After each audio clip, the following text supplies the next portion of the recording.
1 Corinthians chapter 2, beginning in verse 6, I'm reading from the New Revised Standard Version. Yet among the mature we do speak wisdom, though it's not a wisdom of this age or of the rulers of this age who are doomed to perish. But we speak God's wisdom, secret and hidden, which God decreed before the ages for our glory. None of the rulers of this age understood this, for if they had, they would not have crucified the Lord of glory. But as it is written, what no eye has seen, nor ear heard, nor human heart conceived, what God has prepared for those who love him, these things God has revealed to us through the Spirit. For the Spirit searches everything, even the depths of God. For what human being knows what is truly human except the human spirit that is within? So also no one comprehends what is truly God's except the Spirit of God.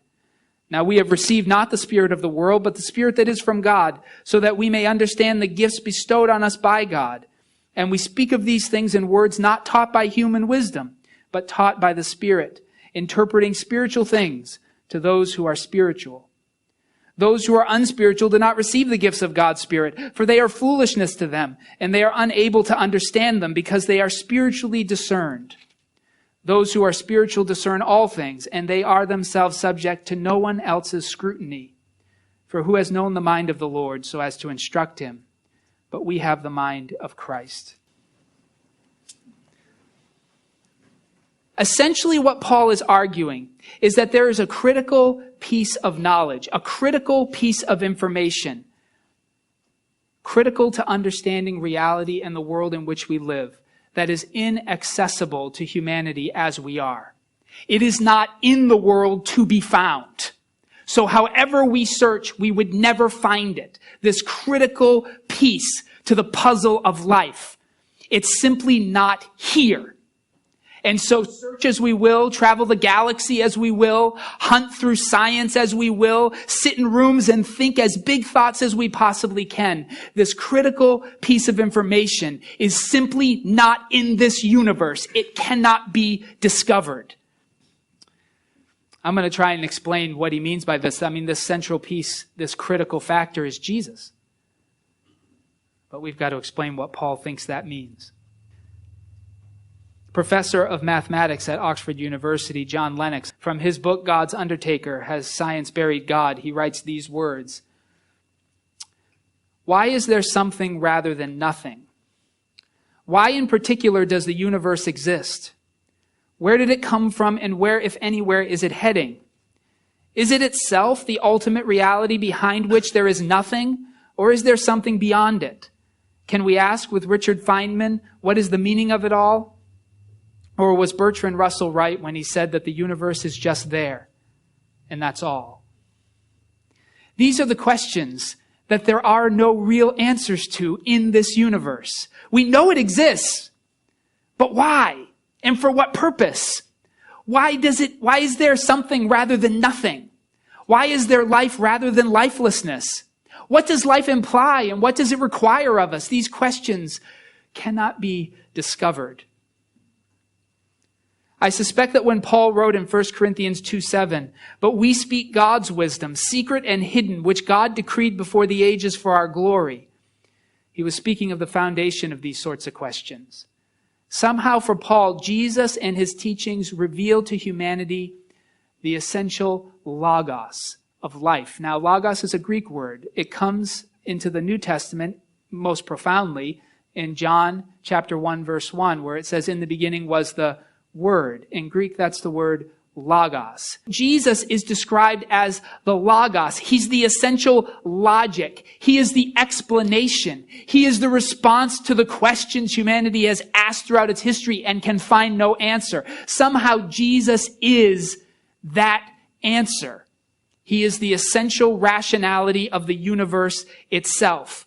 Whatever God was thinking when he created the universe became flesh in the person of Jesus. Have you seen him that way?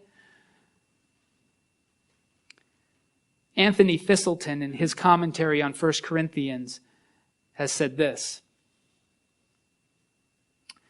It's childish to use cleverness to score points or to engage in power play. That was earlier in 1 Corinthians chapter 1, verses 10 to 12.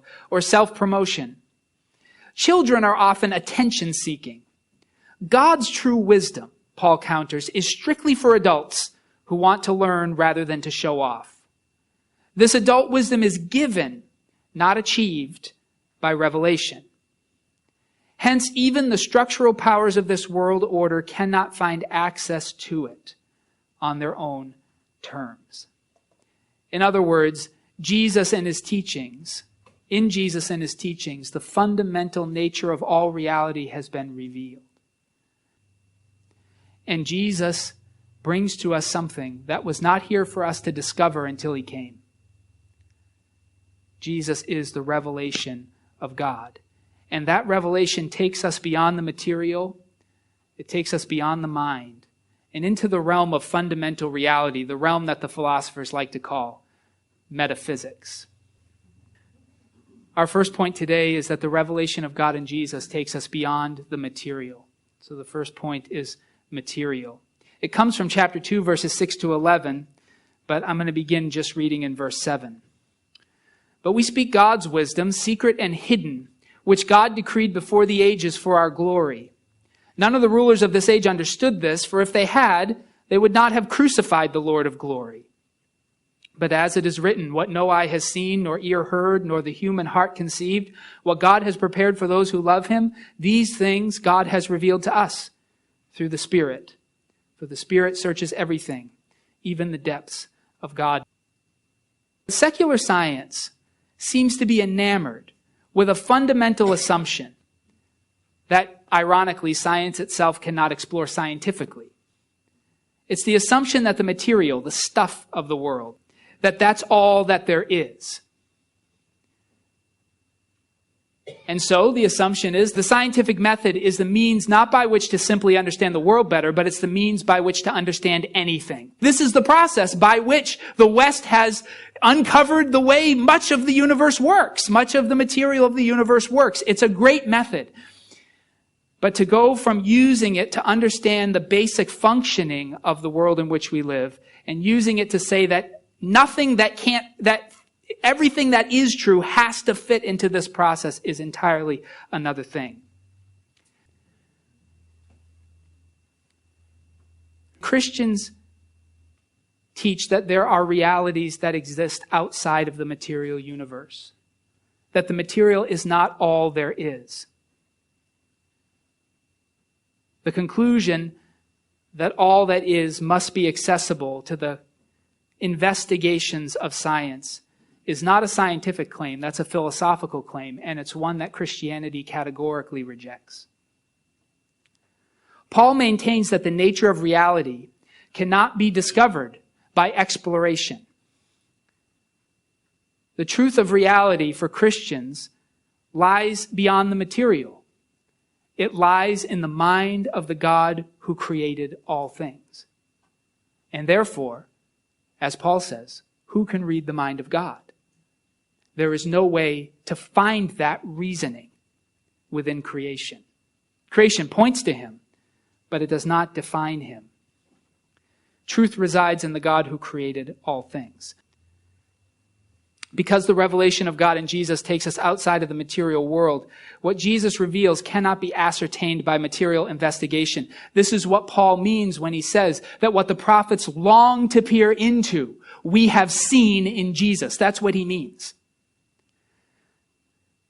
Chapter 2, the second point here is beyond the mind. Revelation in Jesus takes us beyond the mind. It comes from verses 12 to 16. I'm going to start reading in verse 14. Those who are unspiritual do not receive the gifts of God's Spirit, for they are foolishness to them, and they are unable to understand them, because they are spiritually discerned. Those who are spiritual discern all things, and they are themselves subject to no one else's scrutiny. For who has known the mind of the Lord so as to instruct him? But we have the mind of Christ. So here Paul is beginning he's exposing in the first part of the book this idea of the material universe being accessible to us and enough for us to understand the nature of reality. And Paul's saying that it's not. But there was another belief in the ancient Roman Empire that seems to have strongly influenced Corinth. And there were some people who believed that the material wasn't all there was, that there is a spiritual realm, but that we could access it through creative human reason. And these are the philosophers. And this culture is powerfully influenced by Greek philosophy, by Plato and Socrates and Aristotle and the like. Hugely influential. Paul, however, insists that not only is the fundamental nature of reality outside of material reality, it's also outside the grasp of human reason. Now, that is not to say that once the information is given, it won't make sense to us. It will make sense. We are rational beings. Once we are given the information, it will begin to be reasonable. But without being given it, we will never be able to grasp what it is that we're missing. Paul's point is that the fundamental truths of creation cannot be grasped or taken. They must be given. And that is what God has been doing throughout history as he reaches into human history and acts and speaks in real time. He has been providing information that if he had not provided it, humanity would never have ever known it. Now, human reason is a marvelous thing. It has great explanatory power, but it requires a compass and guidelines to make any sense. Without a compass, without a guide, without guidelines by which to shape it, it will eventually justify anything it wants to do with good and reasoned principles. And so Jesus is God speaking into the world to remind us of the limits of what we are allowed to reason away. Because the revelation of God in Jesus takes us outside the material and beyond the grasp of human reason, what Jesus reveals cannot be ascertained by material investigation or by philosophical speculation. That's points 1 and 2. Here's the final point. The revelation of Jesus takes us into the realm of metaphysics. Metaphysics. This really comes from the whole chapter, but I just want to remind us again of verse 9. But as it is written, what no eye has seen, nor ear heard, nor the human heart conceived, what God has prepared for those who love him, has been revealed to us by his Spirit. For Paul, as I've been saying, Jesus is the logos. He is the logic. He is the response to the questions humanity has been asking. He's the missing piece of information that in him everything else begins to fall into place. He is the essential reasoning behind creation. He helps us to see the shape and the purpose of creation. So for instance, why are humans here? Why does creation exist? At least why does the earth exist? We're kind of told it in Genesis chapter 1, but until Jesus, we don't understand the full importance of that revelation. We are told that God sought to create a being in his image. And in Jesus, we begin to realize that this world is a womb. It is an incubator. This is the place in which God is making beings in his own image. This is where God is procreating. That's what the earth is. Jesus begins to reveal that to us. It was already started with the prophets who were carried along by the Holy Spirit, but Jesus gives us those critical pieces to stitch it all together. What is the purpose of law? Why do humans need rules? And it's because the universe was created by a God who has a certain ethical sense. The God who made all this has a sense in himself of right and wrong. And that God is unwilling to entertain other options. And so there is law because God needs us to know that the universe works not according to any law we would write, but according to the laws by which he has written it. And if we write other laws, the universe will not work with those other laws because they are not written by the God who created all things. So do whatever you want. You can't get out of gravity. Do whatever you want. You can't get out of the strong and weak nuclear forces. Do whatever you want. You cannot find a world where adultery is fine, where stealing doesn't matter, where bearing false witness against your neighbor doesn't count. You can't find it because you didn't create this world. The ethics that he's taught us in law are essential to what C.S. Lewis would call the deep magic of creation, because the God who made it writes the laws. And so he helps us to understand how this world was intended to work. And we could go on and on. The nature of life and death. Death being, if we follow Jesus, a type of birth into the reality for which we are being prepared here. And on and on. By entering into creation in the person of Jesus, God brings the why are we here into the scope of our knowing. And now human senses and investigations and reasoning can begin to function as they were intended, not as ends in themselves or as origins of life, but as tools used to comprehend the universe God has created and to navigate our way as his people and his children in it. Because the revelation of God in Jesus takes us outside the material and beyond the grasp of human reason, what Jesus reveals cannot be ascertained by material investigation or by philosophical speculation. But in Jesus, we receive from God information that fundamentally changes how we think about everything. And that information is available to all who trust in Jesus to reveal the mysteries that the Apostle Paul has insisted he reveals to us. Jesus begins to help us to see a picture bigger than we are capable of seeing in this world.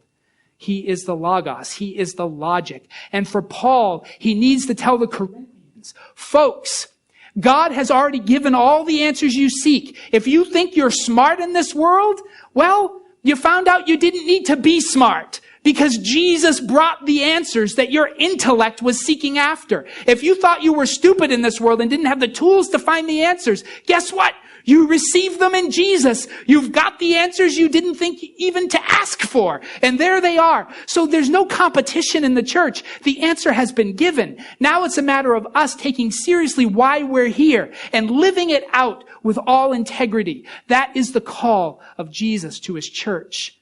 And Paul is reminding them, what you thought was wisdom is foolishness because you thought that human intellect was designed to uncover mysteries that without your smarts would never be discovered. When the truth is that your intellect was created to serve God and the world. It was not turned to make you smarter. It was not tuned to make you more impressive or to give you an edge. It was tuned so you could be a caregiver of creation. And all the gifts poured out by God's Spirit on all his people are for the same purpose. We all use them differently, but we are equal in our service. We are all gardeners in the vineyard of God. And we are here to produce fruit.